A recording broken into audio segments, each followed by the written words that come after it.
everyone. Today we have a really special guest from Durban in South Africa, and his name is Wandile. And I just want to welcome you to the YouTube channel. We've been talking for quite some time, and it's just finally great to connect with you today. Appreciate it, man. I just traveling in the streets yeah, of Durban. Excited to be here. cool. I just wanted to say, first of all, I just want to give people a little bit of background about who you are. And you were a child of apartheid, and I just wondered if you can just explain this 40 by 40 rule. Oh yeah, you're referencing the Child of Apartheid documentary film that I did, right? Yes, yeah. So yeah, the premise of the Child of Apartheid documentary film that folks can actually be able to access on YouTube was to sort of explain how apartheid architecture was used effectively to segregate and oppress, and sort of how, even though sort of apartheid legislation is ended,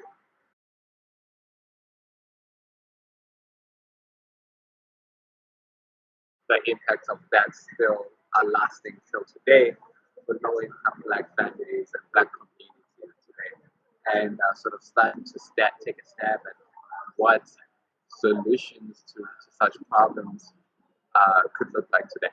No, and So by it's called the Child of Apartheid, it's that came from me being born just 3 months before apartheid ended, and sort of living in quote unquote the post-apartheid South Africa, whilst living with the remnants and the effects of decisions that were made during the apartheid era legislation. I'm just trying to understand as well how you managed to get to study in Chicago, coming from the background that you came from. It just seems an incredible thing. And you studied at Andrews as well in Chicago, which is a great university of architecture and interior design. Yeah, I studied architecture at Andrews University. It's actually in Michigan, close to Chicago. And then I am an Obama Foundation leader, which the Obama Foundation is based out of Chicago. So Michigan and Chicago were my home for a long time while studying architecture. Well, I was, going to study in Andrews was actually really a different phase. I remember I always wanted to study there because I wanted to be able to have a global perspective of architecture, to also understand how developed countries were able to, within a relatively rapid amount of time, develop. And I wanted to bring those principles back to South Africa. I applied while studying at Durban University of Technology. I got accepted. I went to Andrews with just enough money for one semester. And, by faith, I did my work. Ended up winning the Best Design Award. And from there, I got a full scholarship to study all the way to my master's. So it's just a huge leap of faith, and God came through, and that's how I was able to sort of take my journey after that. Yeah, you set up your own practice. First of all, for an architect to set up their own practice after not since long qualifying is a great thing. And you could have easily gone into practices in South Africa. I'm just interested in why you set up your own practice. I don't like architecture as it is, and I would have never in a million times did architecture if it was just about doing what everyone is doing, whether it's skyscrapers or this or whatever. So I had a very specific why, and I knew that the only way I was able to get to achieve that, and be able to use architecture as a very powerful vehicle to change people's lives and communities, is if I did it by myself. That's the My philosophy is this relentless consistency. Every day. I'm completely consistent with how I work.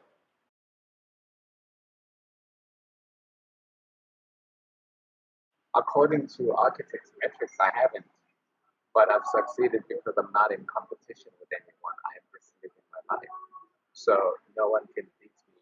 I mean, my when I went, I actually studied in Egypt for a period of time, and the work of Hassan Fatty, architecture for the poor, incredible understanding of people and communities, and I think I see a lot of that in your work. I just trying to maybe dig a little bit deeper on where your philosophy for the architecture that you produced came from. Was it just from your own environment, or did you look to others to inspire you? I definitely think I'm inspired every day by a lot of different people from different backgrounds and fields that they're amazing for it, especially within the field of improving people's lives. But the core inspiration really came from growing up in those informal architecture, quickly realizing that in my community there was no architect, but everyone was an architect, everyone came together and built their own house. So from a young age, I saw that ingenuity. We didn't have enough space to in our house to play housing, so we were forced to be creative. We built our little shack play houses, right? And one day run and still rice and other things and other spices from our homes to cook in those play houses. In retrospect, that's what fire safe things to do, but the food still tasted good. So it's those experiences that have really shaped who I am and the things that I do so today. And that's fantastic. And And the I see you philosophy of also, our you've got design. into, yeah, yeah. As well as how you've designed, obviously the budgets and raising the money is always an issue within community architecture and housing, especially in South Africa and the rest of Africa. You've started something called microfinance as well. Could you just explain a little bit about that? Yeah, yeah, yeah. Well, that's currently not running, but we're building it. I'm building a microfinance bank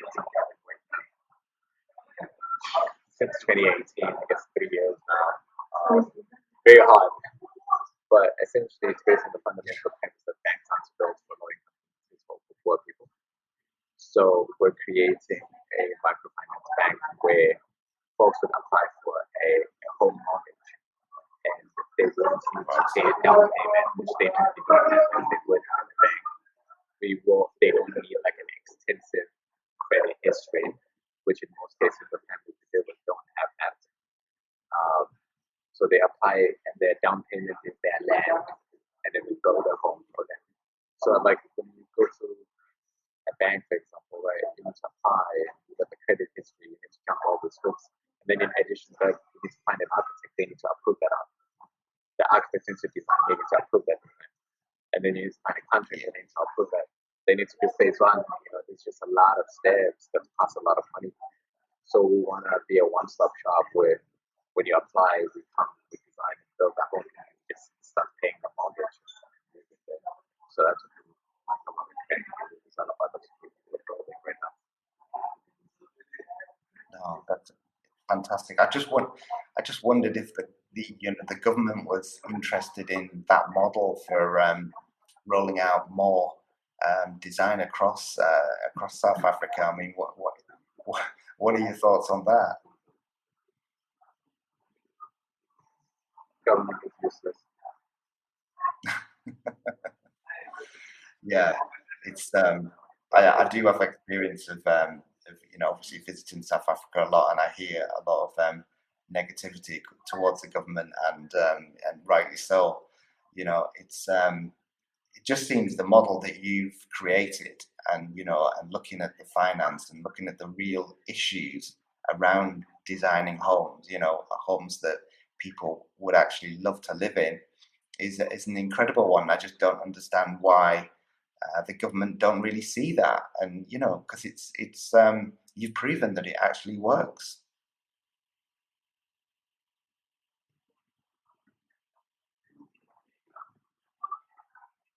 Yeah, that's just You probably froze more there of a for a second. statement You from said me. don't understand and why?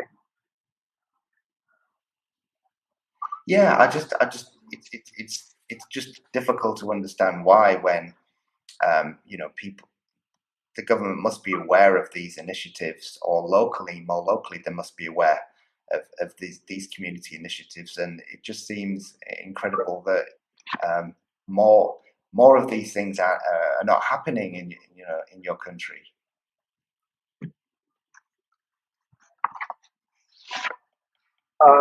Yeah,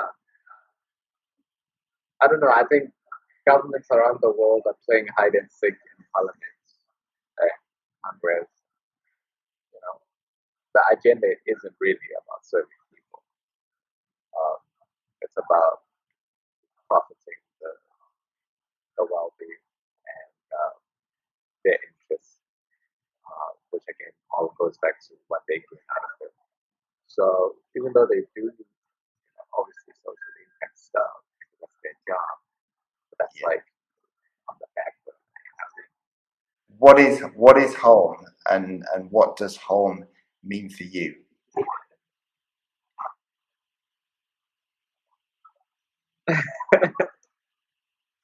What is hope? Yeah, that's a you just open the can of worms. Can it work? Man, what is hope? You know, growing up and moving a lot, growing up in homeless, one of the biggest things that my mom used to care about is us having a dignified place to call home. And I guess in many ways, what I'm doing is I am designing and building homes for other folks. It's almost like I am trying to answer that question, what is home for me?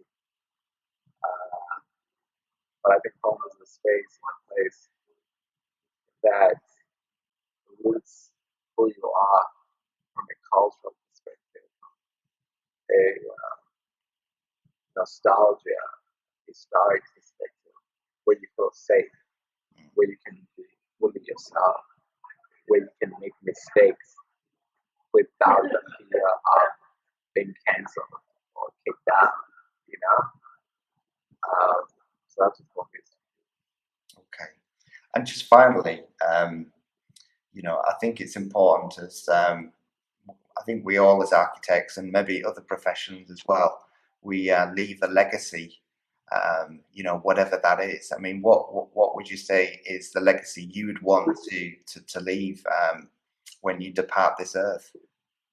I don't think about legacy because legacy is not defined by you, it's defined by how people view you and how they view your work and how they interact with that. So that's not my job. Something that's going to happen organically.